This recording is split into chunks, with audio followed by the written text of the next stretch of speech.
Because remember, there's a lot at stake here with the athletic director of Indiana University.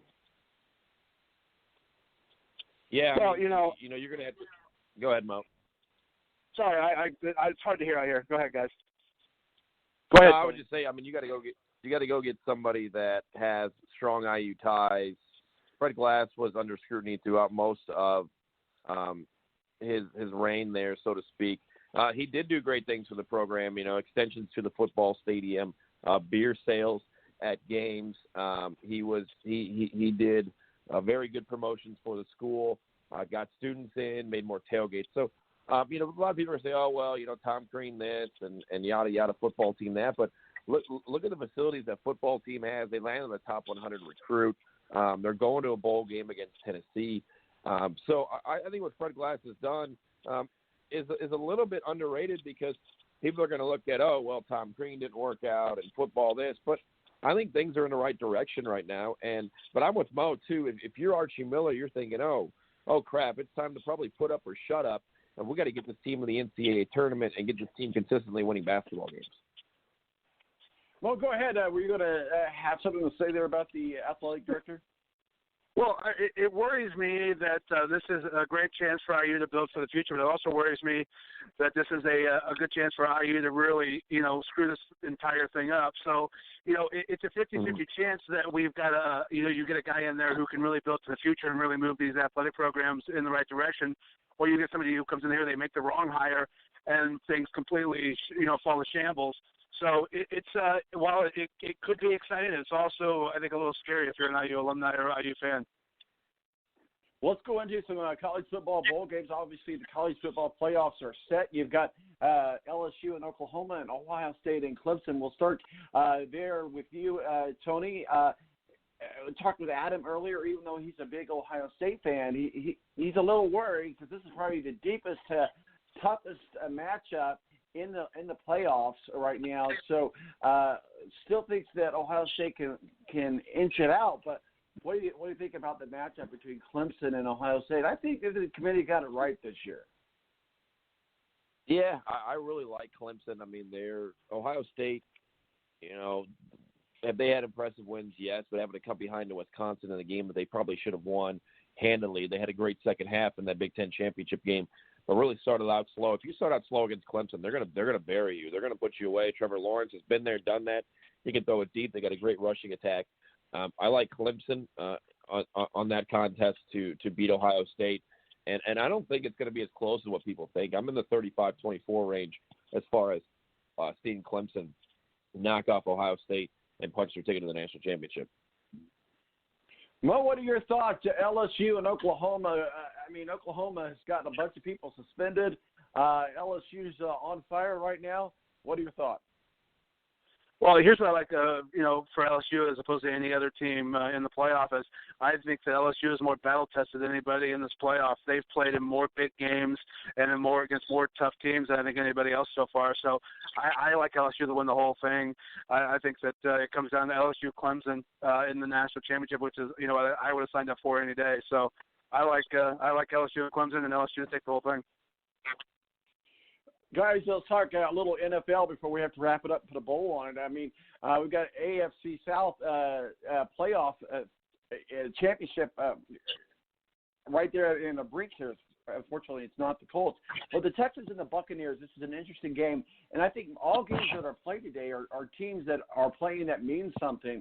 And we know the Colts have beat both of these. The Colts got beat by both of these teams. But had the Colts still been in it, I've been rooting for the Buccaneers. Not the case. So does the Texans get another AFC South championship, Tony? Yeah, I think so. I think that was a very impressive win last week. I know the Titans came back in that one and made it a contest, but I like the Texans to win their third AFC title or AFC South title in the last 4 years. What I'm really excited most for, I think, with this NFL season winding down is, you've got the team still trying to get in. We'll see what happens with the second wild card spot in the AFC. We know there's battles in the NFC. But I'm looking forward to wild card weekend, really, because you're going to have either Seattle or San Francisco playing. You're going to have some really good teams that I think have a chance to win the Super Bowl.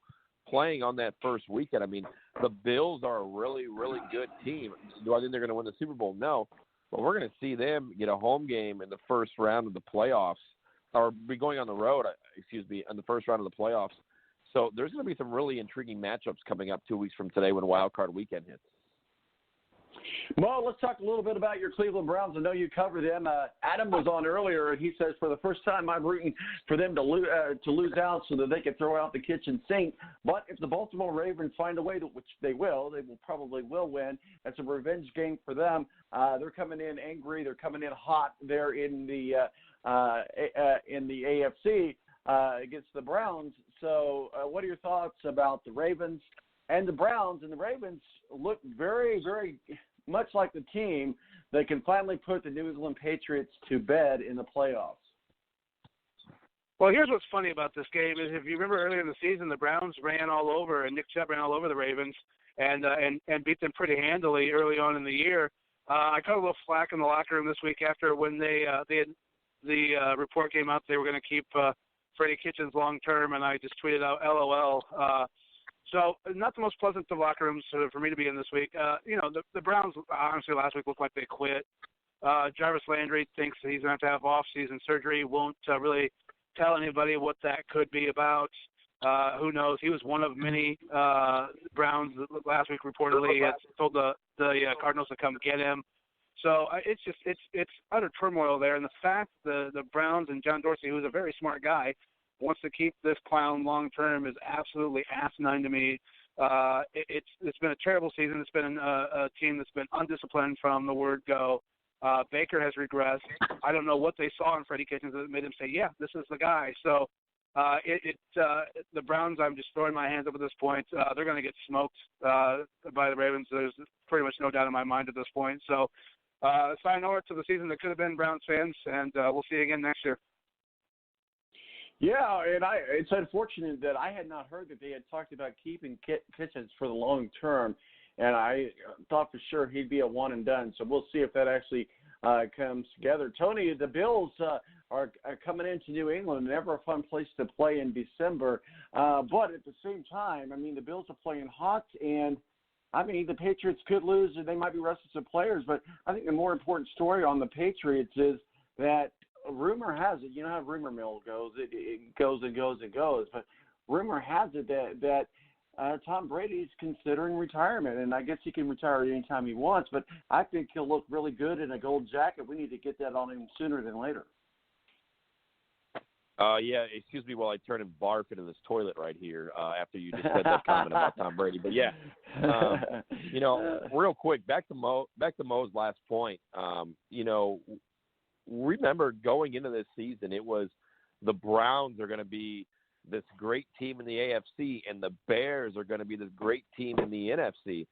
And both teams have just really flunked around and not had good seasons. So it's just crazy on how many.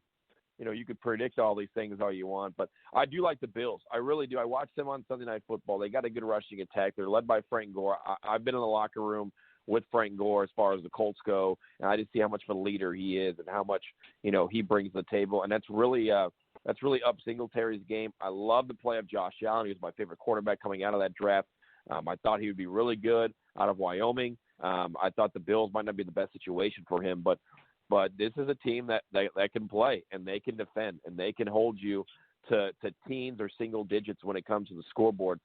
Don't be surprised if the Bills give Tom Brady a run for his money and then come up wild card and get a win on the road and really cause some havoc, because the Ravens are right there, the Chiefs are right there, and the Patriots. Then I think it's the Bills. I mean, the Bills' defense is so good, and when you're playing in cold, crappy conditions, defense can win you championships. I'm high on the Bills going into the playoffs here in a couple weeks. Mo, tonight, big game out on the West Coast, the Rams and the 49ers. 49ers are coming in hot as well. What are your thoughts? Well, the 49ers kind of laid an egg last week as well as the Rams. Both teams coming off big wins, and then to kind of, hit a speed bump last week. Important game for, the 49ers to keep pace up there for playoff positioning. So, it'll depend on what Rams team shows up. We pretty much know what the 49ers are at this point. They're a defensive team who likes to run the football, control their offense. And for the Rams, can Jared Goff become the guy he was 2 games ago, or is it going to be the guy we saw last week that was just smacked around in Dallas? So it'll be interesting to see which Rams team we see as we go into this game tonight. So, we could either – it's funny because this takes obviously no smarts at all to predict this, but do we see a game like we saw with New Orleans and San Francisco a couple weeks ago where we see a ton of points scored, or do we see a low-scoring game because both offenses and both quarterbacks are struggling? So it'll be interesting to see what kind of game we see tonight, because I think either way these teams are pretty evenly matched. So I think we either see that low-scoring game or we see a super high-scoring game. I don't think we really see an in-the-middle type game. So I like the Niners. I've liked them, more than I have the Rams all season. Rams, to me, have regressed a little bit. Jared Goff's taken a step backwards, and they haven't. It's like Todd Gurley's been on the pitch count all season. So do we see him unleash Todd Gurley, tonight and really start giving him the ball and then control the offense? It'll be interesting to see. Well, we know Peyton Manning's record's too well. Drew Brees obviously went to Purdue, but he broke a very important record. Ironically, it was against the Colts. But Drew Brees, a lot of people are saying he might even be better than Tom Brady. Ooh, well, Tom Brady's right behind him too. So, if you had to ask me which one I would have this year, it would definitely, I think, be Drew Brees. But how can you go wrong with either guy? At the end of the day, they're both, I think, probably going to be sitting in Canton in a gold jacket probably about the same time. It'll be interesting to see for both of those teams what happens moving on next year. These are 2 teams that obviously could win a Super Bowl right here, and could honestly wind up playing each other. But it'll be interesting to see which both of these guys decide. Drew looked unstoppable last week. Super high completion percentage. Just looked amazing. And, Tom is won games, but hasn't looked like the Superman he has been in past seasons. So I maybe give Drew the edge right now, but I think we both see him standing in Canton about the same time, 5 years from now. Been talking with Tony Donahue from the Tony D podcast and Mo from the BS Sports Show. One more final thought here. I think Jacksonville did the right thing in firing Tom Coughlin. He's an old school guy, and agree with him or don't agree with him, but at the same time, they basically fired him because he couldn't get along with the players' union, and more importantly, he just was kind of a little bit shady. So one would think that Tom Coughlin's done with the NFL. He's made plenty of money. He's a legend within the NFL. I mean, it probably is time for him to go. The Jaguars made a good decision in letting him go. But Tony, what are your thoughts on the firing of Tom Coughlin with Jacksonville? Go ahead. Yeah, that eliminates all the rumors that Eli Manning could be going to the Jacksonville Jaguars. Yeah, I mean, a great career. He's an older dude. Coached a lot of good football teams, especially with the Giants in the heyday of the mid 2000s into the early teens. So, good for him. I mean, I don't think it's the biggest of deals. You knew it was coming probably sooner rather than later. So. All right, guys, we got to wrap it up and put a bow on time for thumbs up, thumbs down real quickly. We'll start with you, Tony. Thumbs up or thumbs down? Adam Vinatieri rides off into the sunset at the end of the season. Yeah, thumbs up. I mean, he cost his team chances to go to the playoffs, and, you can have the Adam Vinatieri apologists all you want. Yeah, he's the greatest of all time. He's a great guy. He's a great locker room presence, but it's what have you done for me lately? And he's missed kicks that have cost them games, which possibly could have got them into the playoffs. So one hell of a career, the greatest of all time. Nobody will ever kick the football better. But yeah, it's time to move on. Mo, thumbs up or thumbs down? Adam Vinatieri rides off into the sunset. Well, I agree with Tony. It should be thumbs up, but honestly, with Jim Irsay, you never know. And I think if Adam's back next year, you've pretty much signaled that you're not a Super Bowl contender. So I think it should be the end. I thought it should have been the end earlier on this year, but they stuck with him, and I appreciate the loyalty to a guy. But sooner or later, you got to do what's right for the football team, regardless of how nice a guy is. I'd rather have a bunch of guys that you don't like out there winning the football game. So I'm saying thumbs up. Tony, we appreciate you joining us. I hope you have yourself a very Merry Christmas. Where can people find your work and masterpieces, sir? Yeah, Tony D. Indy on Twitter, SBR Sports Picks, Tony D. Podcast. You guys have a great holiday as well. Thanks, Tony.